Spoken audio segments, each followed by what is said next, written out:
They laughed at the poor farmer who married for a goat. That night, she locked the door. The cold wind carried their mockery across the barren plains as Thomas Abernathy stood surrounded by 12 of the county's cruelest men, their shadows stretching like specters across his weathered porch.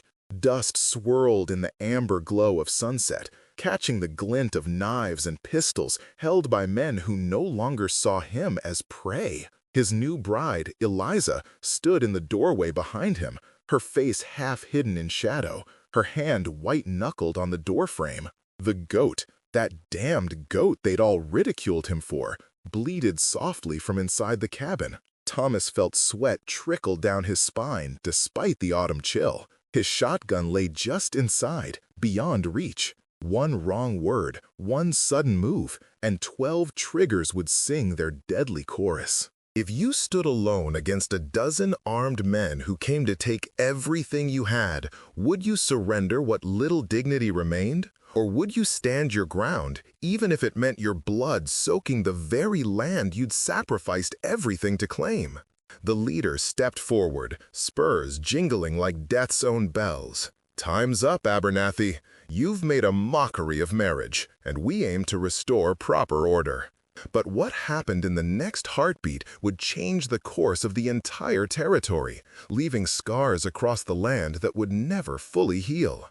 Just 3 weeks earlier, Thomas had been nothing but another desperate homesteader trying to coax life from the unforgiving soil. Each morning before dawn, he would rise from his lonely bed in the crude one-room cabin he'd built with his own hands. His routine never varied. Stoke the dying embers in the fireplace, splash cold water on his sun-weathered face, and step outside to greet the vast emptiness that stretched in every direction. The nearest neighbor was 4 miles east, the town of Redemption Creek, a half-day's ride southwest. At 38, Thomas had long ago stopped hoping for company or comfort. The drought had stolen his crops for the 3rd season in a row. The soil cracked like his calloused hands, both equally unyielding. If stories like this speak to you, consider subscribing so you won't miss the next one. That Wednesday had begun like any other, until Thomas spotted the wagon. It approached slowly, a solitary figure perched on the driver's bench, followed by a small cloud of dust. Visitors were rare enough to be suspicious in these parts. Thomas reached for his rifle, then paused. Something about the driver's posture spoke of exhaustion rather than threat. As the wagon drew closer, he saw it was a woman, thin as a reed, with dark hair piled beneath a faded bonnet. Behind her, a single scraggly goat was tethered to the wagon. When she pulled up to his property line, Thomas could see her face clearly for the first time. She was younger than he first thought, perhaps 30, with eyes that seemed too large for her gaunt face. But there was something in those eyes that struck him, not desperation exactly, but a resolute determination he recognized in himself. "Name's Eliza Caldwell," she called out, her voice stronger than her frame suggested. "Your land borders the Wilcox property?" Thomas nodded warily. "Wilcox is gone, packed up last spring after the 2nd drought year." A flicker of something, disappointment perhaps, crossed her face before she squared her shoulders. "Then I've come a long way for nothing. I was to marry him." She said it plainly, like commenting on the weather. "Marry Wilcox?" Thomas couldn't hide his surprise. Old Wilcox had been at least 60, cantankerous as a wounded wolf. "It was arranged. I answered his advertisement in the Eastern paper. Wife wanted, in exchange for a chance at land ownership." Her chin lifted slightly. "I bring skills, can cook, sew, tend livestock, and I brought this goat. She gives milk even in hard times."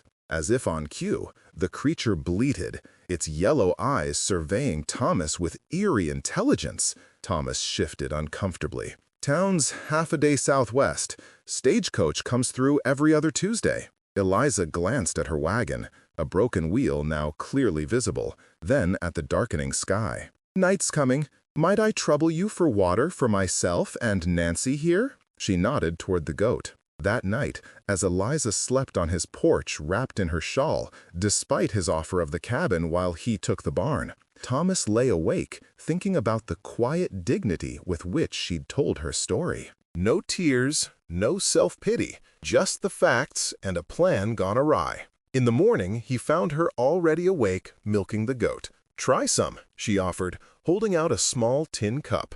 "Nancy gives the sweetest milk you'll ever taste." Thomas hesitated, then accepted. The milk was indeed sweet, richer than he remembered from his childhood on his father's farm. As he handed the cup back, their fingers brushed, and he felt an unexpected jolt of something he hadn't felt in years. "I can fix your wheel," he said abruptly. "Have some spare wood that might work." By noon, the wheel was mended, but Thomas found himself reluctant to see her go. As they shared a simple lunch of cornbread and goat's milk, an idea began to form, outlandish at first, then increasingly sensible with each passing minute. "Miss Caldwell," he said finally, setting down his cup, "I have a proposition." Her eyes met his, wary but curious. "This land is too much for one man. The drought's likely to break eventually, but I won't last another season without help. I'm offering the same arrangement Wilcox advertised. Marriage, a partnership. You bring your skills and that miracle goat of yours. I provide the land, the cabin, protection." He paused, feeling foolish but pressing on. "Not a love match, but a chance for both of us to survive." For a long moment, she said nothing. Then, "You don't even know me, Mr. Abernathy." "I know enough.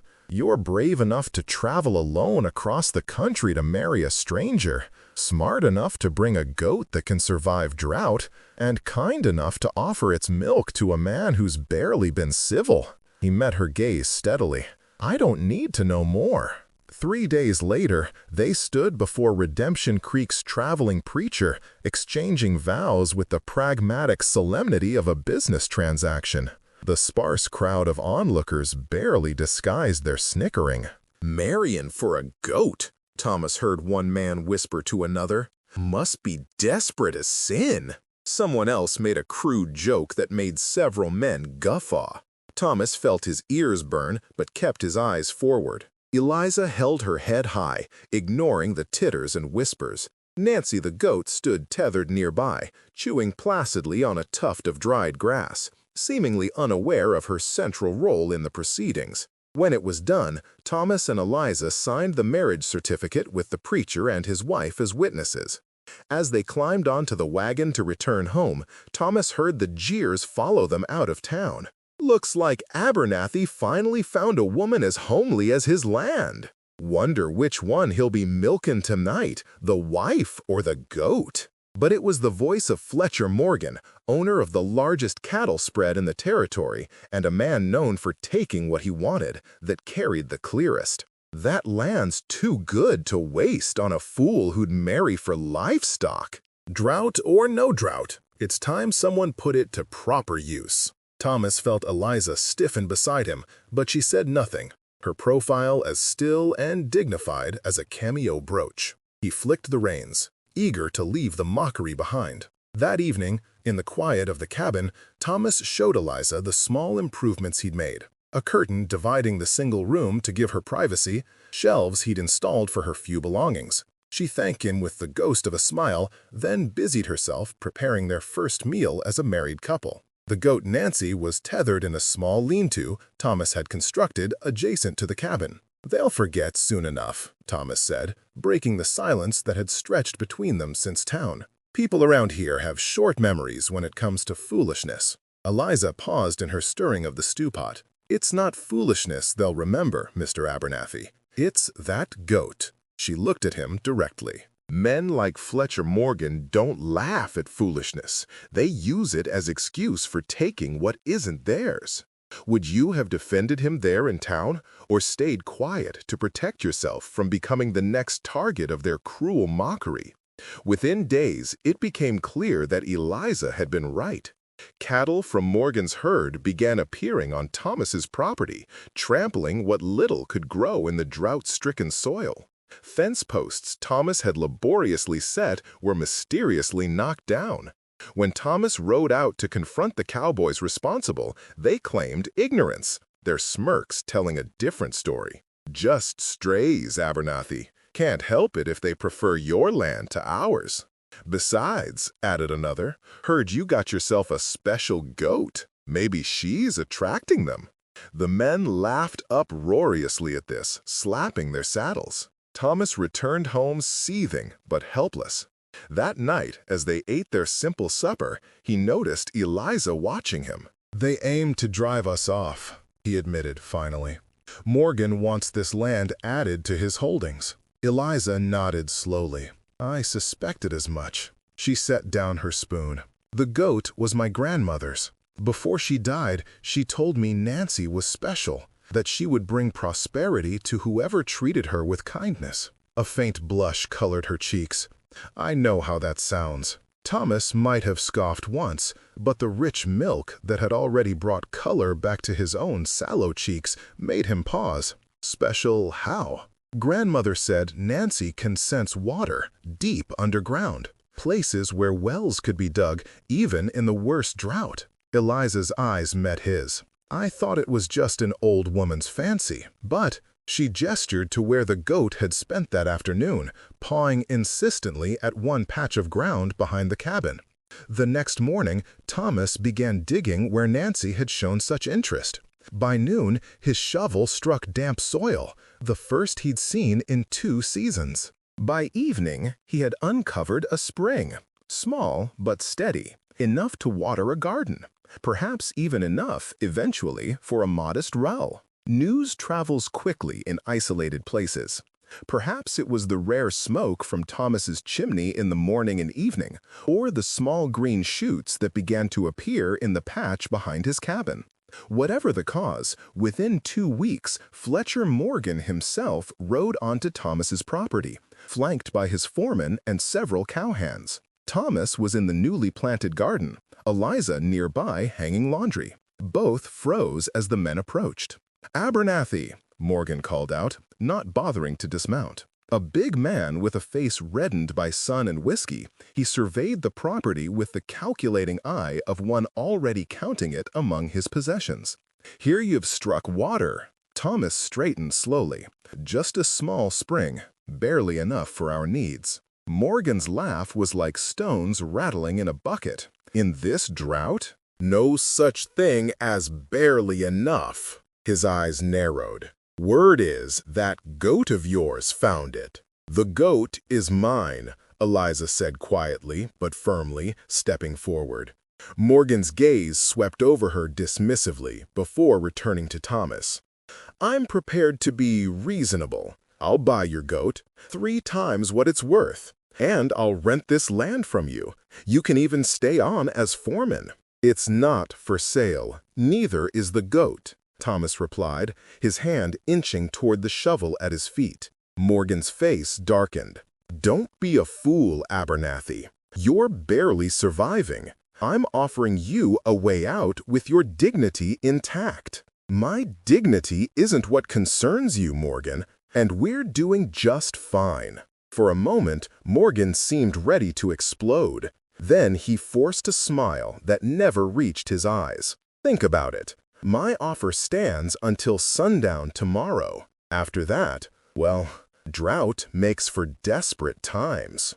Desperate times, desperate measures. As they watched the men ride away, Thomas felt a chill that had nothing to do with the autumn air. That night, as they secured the cabin, Eliza's movements were swift and methodical, checking windows, positioning furniture against the door. Nancy the goat had been brought inside, much to Thomas's initial objection, but Eliza had been insistent. "They'll come for her first," she said simply, stroking the goat's coarse fur. Thomas watched her. This woman who had been his wife for barely 2 weeks, yet was fighting for their home with a fierceness that stirred something profound in him. "I'm sorry," he said suddenly, "for bringing this trouble on you." Eliza looked up, surprised. "You didn't bring it, Thomas. Men like Morgan make their own reasons for taking what isn't theirs." She hesitated, then added softly, "I made my choice when I agreed to marry you. I don't regret it." It was the first time she'd called him by his given name. Something shifted between them in that moment. A barrier neither had acknowledged, now gently breached. As darkness fell completely, they heard the first hoofbeats approaching. Thomas reached for his shotgun, checking that it was loaded.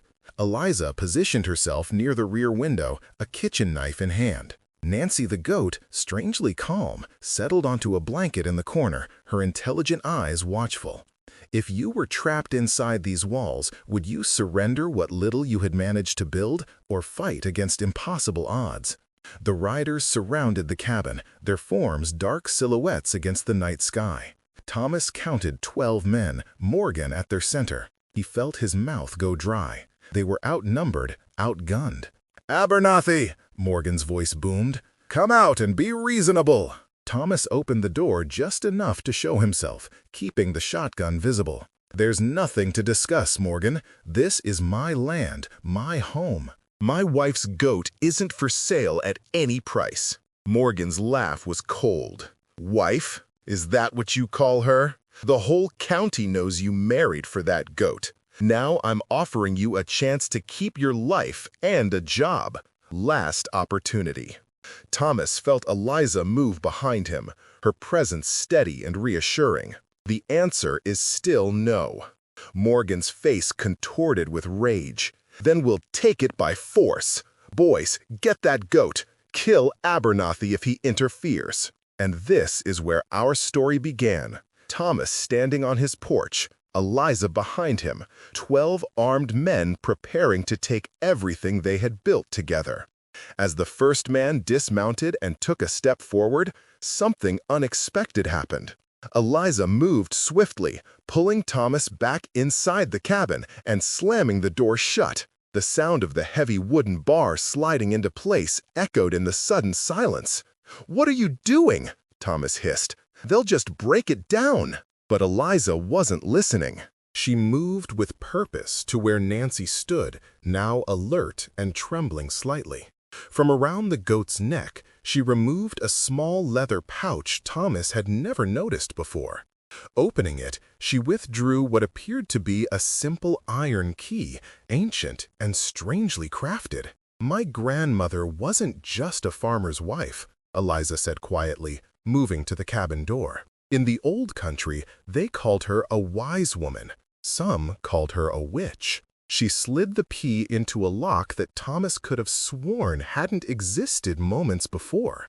"She gave me Nancy and told me the goat would lead me to where I was meant to be and to the man I was meant to find." Outside, the men were shouting, the thud of a shoulder against the door making the walls shudder. "When I lock this door with this key," Eliza continued, her voice eerily calm, "it creates a boundary. Those with violence in their hearts cannot cross." Thomas stared at her, wondering if fear had driven her mad. "Eliza, that's just—" She turned the key, and the sound it made was like no lock Thomas had ever heard, a deep resonating click that seemed to vibrate through the very foundations of the cabin. The pounding on the door instantly intensified, but now there was a note of desperation in it. "What the hell?" came Morgan's voice from outside. "The door won't give." "Try the windows," someone shouted. But even as they attacked the shutters, each attempt seemed to meet an invisible resistance. Thomas watched in astonishment as an axe blade should have splintered the thin wood of the window frame, but instead bounced back with such force that the wielder cried out in pain. "Witchcraft!" one of the men yelled, genuine fear in his voice. Eliza stood in the center of the cabin, the key clutched in her hand, her eyes closed in concentration. Nancy the goat moved to her side, pressing against her skirts as if lending strength. Outside, confusion turned to panic. The sound of retreating hoofbeats told Thomas that some of the men were already fleeing. Morgan's voice rose above the commotion, cursing and threatening, but even he seemed shaken. "This isn't over, Abernathy," he shouted, but the crack in his voice betrayed his fear. As the last of the riders galloped away, Eliza opened her eyes. She looked exhausted but satisfied. "They won't return tonight," she said softly. "And when they speak of what happened here, few will believe them." She smiled faintly. Fear makes for poor storytelling. Thomas stared at his wife of 2 weeks, this woman he had married for a goat, only to discover she had brought magic itself into his home. "Who are you?" he whispered. "I'm your wife," she answered simply. "A woman who brought a special goat to a man worthy of its gifts." Kindness could cost me my life, Thomas thought as he looked at her, but turning her away would have already killed my soul. Dawn broke with a strange peacefulness, as if the events of the night had been a shared dream.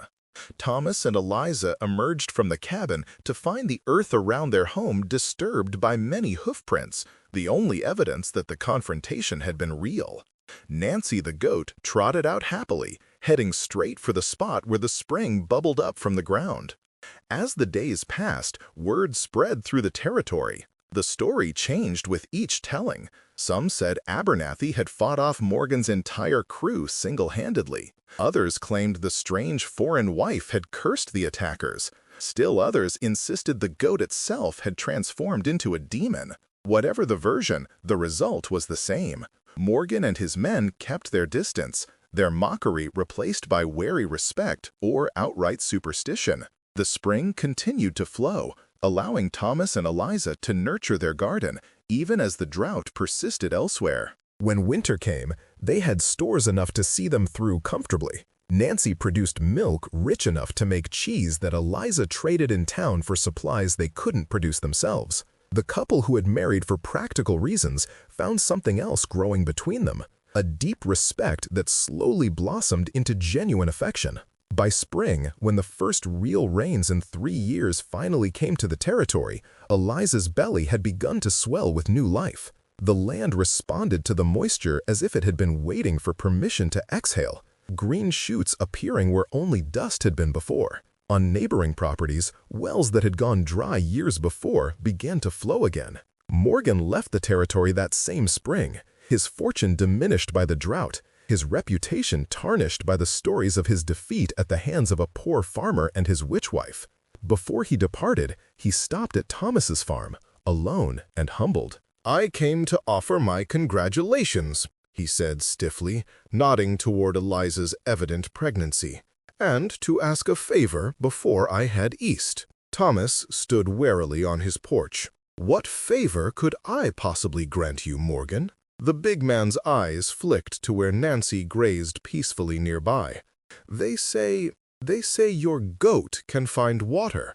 I've purchased land in Colorado. If I could borrow the animal, just for a month." Eliza appeared beside Thomas, her hand slipping into his. "Nancy stays with us," she said firmly, "but we can offer you something else." From her pocket, she produced a small cutting from a plant Thomas didn't recognize. "Plant this where you settle. Water it with kindness and respect. It will lead you to what you need, if not what you want." Morgan looked at the cutting skeptically, but accepted it with a nod of thanks. As he mounted his horse to leave, he paused. "They still talk about that night, you know, in town. Some say the devil himself guards your door." Thomas smiled, his arm now around his wife's waist.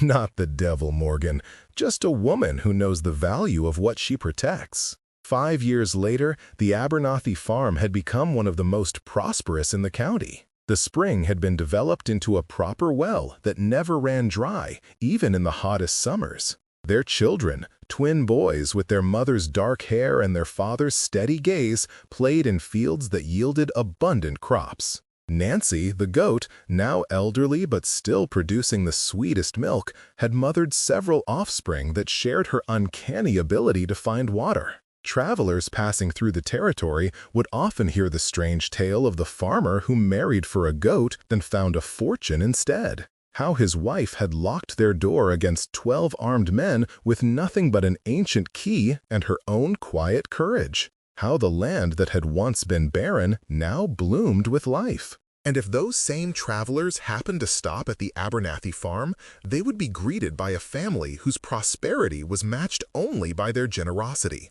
Thomas would offer water to their horses, while Eliza prepared food for the journey ahead.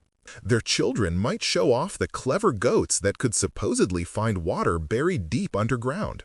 And if the visitors noticed the strange iron key hanging above the doorframe, neither Thomas nor Eliza would explain its significance.